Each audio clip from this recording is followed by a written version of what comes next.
Not only is Castlevania Symphony of the Night a masterpiece of video game design, it's teeming with references to history, religion, literature, and folklore.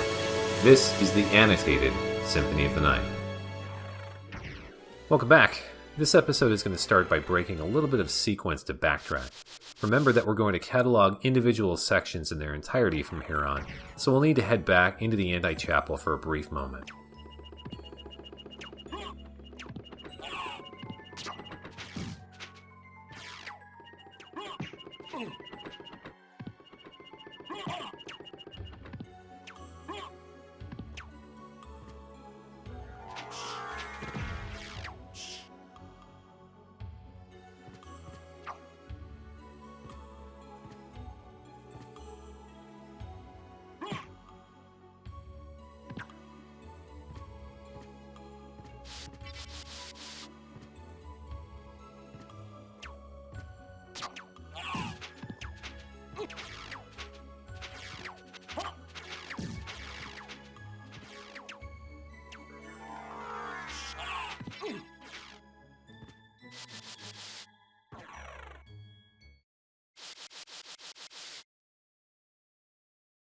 Alright, let's finally get this episode started now that we're in Deathwing's lair, the inverse of Old Rox's quarters.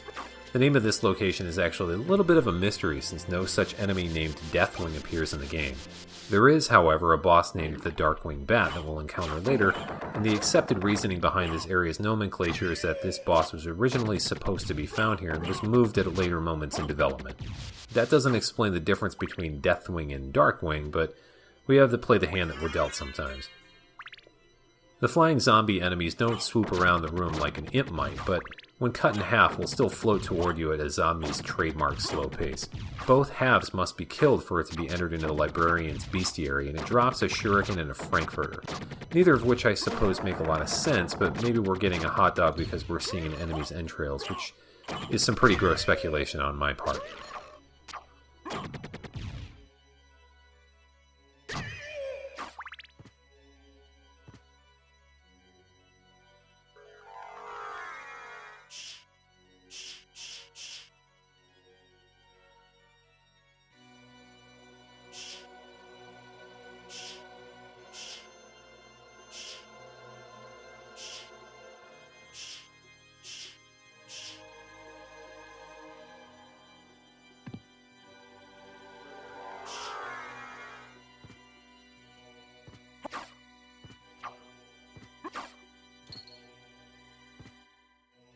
The Alucard Male is the second piece of the starting equipment that was stolen from us at the beginning of the game by Death. With the defense of plus 20, it isn't the strongest armor in the game from a stat perspective, but with baked-in stat resistances to ice, thunder, and fire, it's still perhaps the best.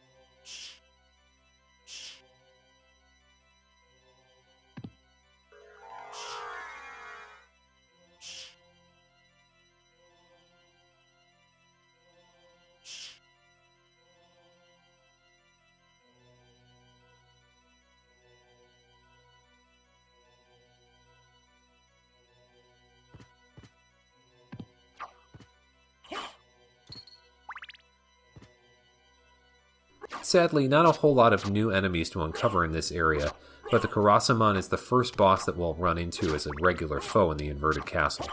We'll see a few more as the episode moves forward.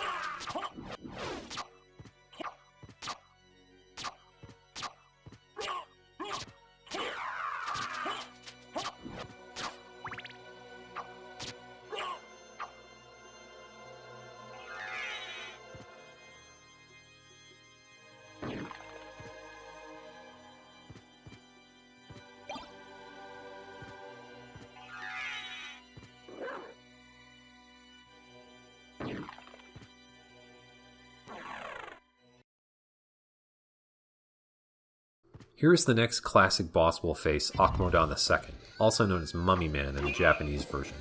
In terms of the Castlevania series, this is one half of the boss found at the end of level 3 in the first game, but with a few added abilities here. It also guards the Rib of Vlad key item that boosts Constitution by 10 and would grant Simon Belmont a shield in its appearance in Castlevania II Simon's Quest for the NES. A mummy is any deceased living thing that is carefully preserved, including both humans and animals. Most mummification processes include removing the organs of the subject before completing the process, and preserving these to the best extent possible. Most would attribute this procedure to the ancient Egyptians with their famously bandaged mummies entombed in sarcophagi for centuries, but preserved mummified bodies have been found everywhere from northern Africa to South America to even the United States, where the oldest known mummy was found in Nevada with an age dated as over 9,000 years old. Akmodon II, itself a name that was created for this enemy's appearance in Super Castlevania IV for the Super NES and isn't exactly an accurate Egyptian name, is described as an ancient Egyptian mummy, though, in its entry into the bestiary. It implies that an Akmodon I precedes it, but according to the Castlevania wiki on fandom.com, no such enemy exists in the series. The reason for a mummy's inclusion in the series makes sense historically. Since the first game of the franchise was a stew of old horror movie references, we can safely use this enemy as a callback to the 1932 Universal film The Mummy, starring Boris Karloff, itself a reaction to the opening of Tutankhamun's tomb in 1922, which brought mummies into the mainstream consciousness. A supposed pharaoh's curse erroneously followed those whom disturbed the burial place of these ancient kings, and this was the basis of many mummy stories over the years. Incidentally, one of the earliest works of mummies in modern fiction was The Jewel of the Seven Stars, published in 1903, and written by none other than Bram Stoker. The skeleton dancer enemy patrols rooms and jumps to attack you on sight. Known as the skeleton jumper in Japan, there are actually several instances of ballroom dancing spirits in the series, but these aren't the same kind of foe. They drop the stone mask, which we found in the previous castle, and the buffalo star, or Yagyu Shuriken in the Japanese version. These are among the most powerful single-use projectiles in the game. In Japan, the Yagyu clan were famous instructors of swordsmanship and martial arts, many of which appear romanticized in literature and popular culture. It's time we finally address H.P. Lovecraft.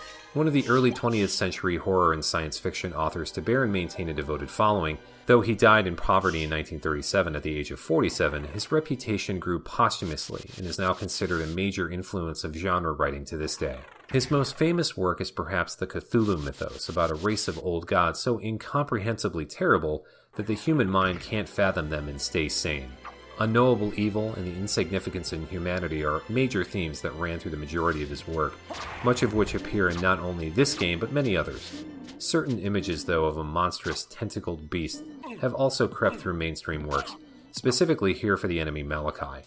We've already seen an enemy in an earlier video, and again here among the flying zombies, named Cthulhu, as a reference to the troubled author, but Malachi fits closer to Lovecraft's vision of an octopus, a dragon, and a humanoid form mangled together, so we should assume that the names were mix-up in localization. Cthulhu, in fiction, was a cosmic being known as a Great Old One that was worshipped by cultists, with several other Old Ones factoring into a wide tapestry of stories that carried on after Lovecraft's death by other authors. Further games in the Castlevania franchise, strangely, have kept the naming of this enemy standard as Malachi over time, but its descriptions tend to lean back on the Cthulhu mythos that it's a, quote, pagan being of ancient times that strikes fear into all in its presence. Malachi, though, is the name of one of the final books of the Old Testament in the Christian Bible and also part of the Hebrew Bible, though the idea that it was written by someone of this name has been debated over the centuries, since Malachi itself translates into messenger in Hebrew. This enemy's name in the Japanese version is simply evil, as it seems to be the physical manifestation of the concept. It has 666 hit points, the symbolism of which we've already covered. It will drop both the dark armor and dark shield. The former is called the Devious Breastplate in the Japanese version and boosts defense by +8 and guards against dark attacks. The latter is a shield with +3 to defense, and it's one of the special shields in the game that will damage enemies on contact. Its Shield Rod spell conjures dark affinity meteors from below for a screen-clearing attack, while an image of what may be the Giga boss from Life Force appears. As Life Force, or Salamander in some regions, is an offshoot of Castlevania's sister series Gradius, it certainly wouldn't be the first reference to it that we've seen, and won't be the last. The Sword of Hador is among the last of the normal swords that we'll find. It has a plus 24 to attack and no special ability. Of course, it's named for a piece of Tolkien lore, as you may have guessed. It's the heirloom weapon of the House of Hador, whom were kings of men in the First Age. In the Japanese version, it's called the Sword of Helga, which could be a reference to the Danish King Helga from the classic poem Beowulf, or one of several fictional Scandinavian heroes mentioned in the Norse Poetic Edda. Moving into the Reverse Coliseum, there really isn't a lot to say about the location itself, sadly, but keep an eye out for the same behemoth in the background that we found in the previous incarnation. From this entrance, we'll first encounter the Werewolf, which is a slightly stronger version of this enemy compared to when we ran into him as a boss in the original castle, and it has a separate entry into the Librarian's Bestiary. The moveset is the same for both, though. This one here will drop the Yasatsuna, which is a katana that will slash while walking. The name is a reference to the legendary Japanese sword Jojigiri Yasatsuna, which was used by the samurai Yorimitsu to kill a demon thief by order of the Emperor of Japan. The sword is still on museum display today. The Werewolf also drops the Iron Fist, or Kaiser Knuckle. It's a weapon with a plus 25 attack that will throw a flurry of punches with a fireball motion. The name in the Japanese version could have a variety of meanings, especially since the name of this weapon appears in other franchises such as the Final Fantasy series, but is probably either a reference to the character of Kaiser in Yoshiyuki Okamura and Tetsuo Hara's post-apocalyptic martial arts manga Fist of the North Star, or a 1994 arcade fighting game called Kaiser Knuckle, developed and published by Taito. The Minotaur is just like the Werewolf in that it's a recolored boss from the first Colosseum repurposed as a standard enemy. It will drop a Sirloin and the Fury Plate, or Rage Breastplate. This is an armor with a plus 13 to defense, but will boost armor stats for a short time when Alucard takes damage. We'll find one for ourselves during this video.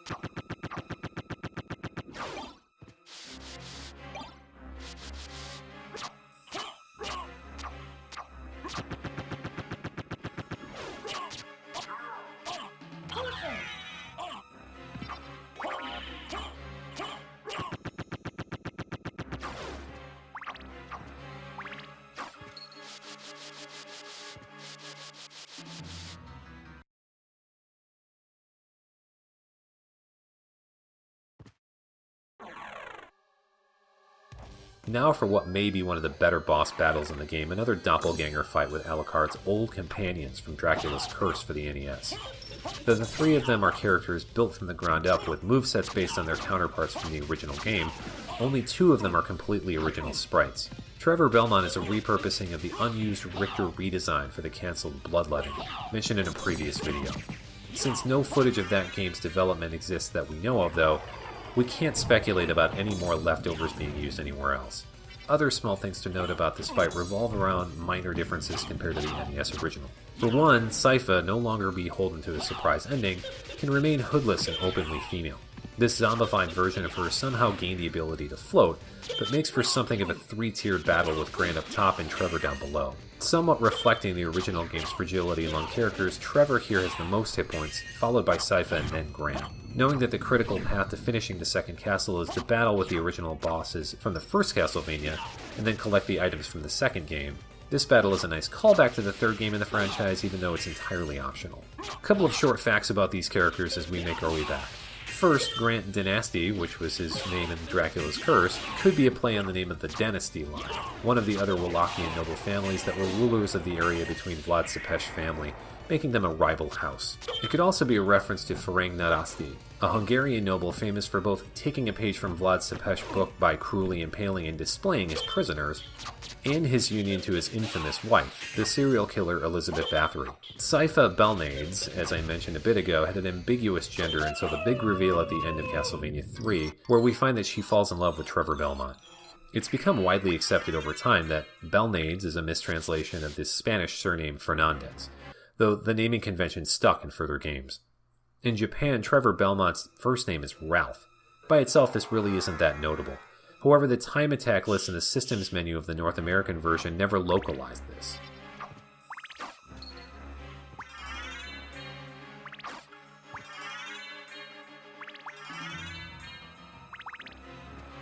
The white dragon monster is from the original Castlevania for the NES. It's one of the few enemies that won't drop anything.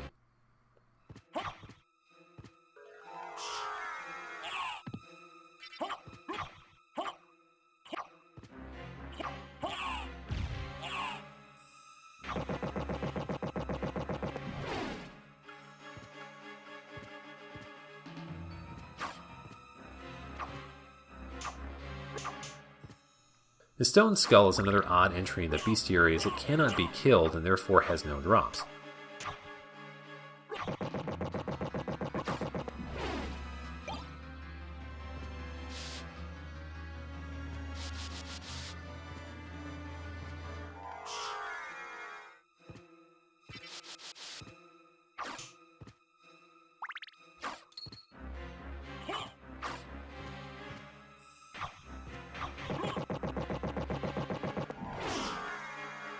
The Sword Gram, or famous Sword Gram in the more descriptive Japanese version, is one of the most powerful basic swords in the game with a plus 30 attack, but it has no special move assigned to it. Its name comes from the legendary Norse hero Sigurd, or sometimes Siegfried, who used Gram on many adventures, including to kill the dragon Fafnir.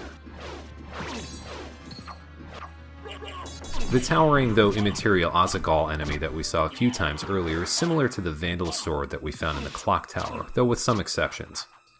First, we need to attack its sword as there's no physical body to hurt, but the hitbox is conspicuously small, so Alucard needs to hit the hilt of the weapon. He needs to be careful though, as the sword can still damage Alucard, especially at the angle it takes during Azaghal's hit stun. This enemy's name comes from, get ready, Tolkien's Silmarillion, and also the posthumous Book of Unfinished Tales as he was a dwarven king.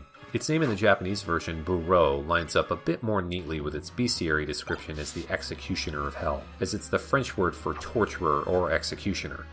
It drops the Covenant Stone, which boosts attack by plus 15. This item is called the Meginjord in the Japanese version, which is one of the 3 prized possessions of the Norse god Thor, the others being Mjolnir, the hammer, and Njangreipr, his iron gloves. Meginjord boosts the Thunder God's already considerable strength. This enemy also drops the Mournblade.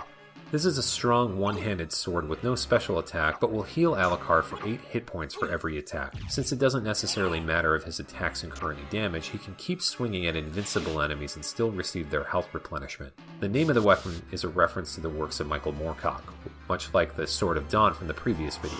It's the brother weapon of Stormbringer, and like that sword is the sentient demon in weapon form.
And this is where we'll leave it for this episode. Join us next time to speed our way through the inverted starting areas of the game. See you then.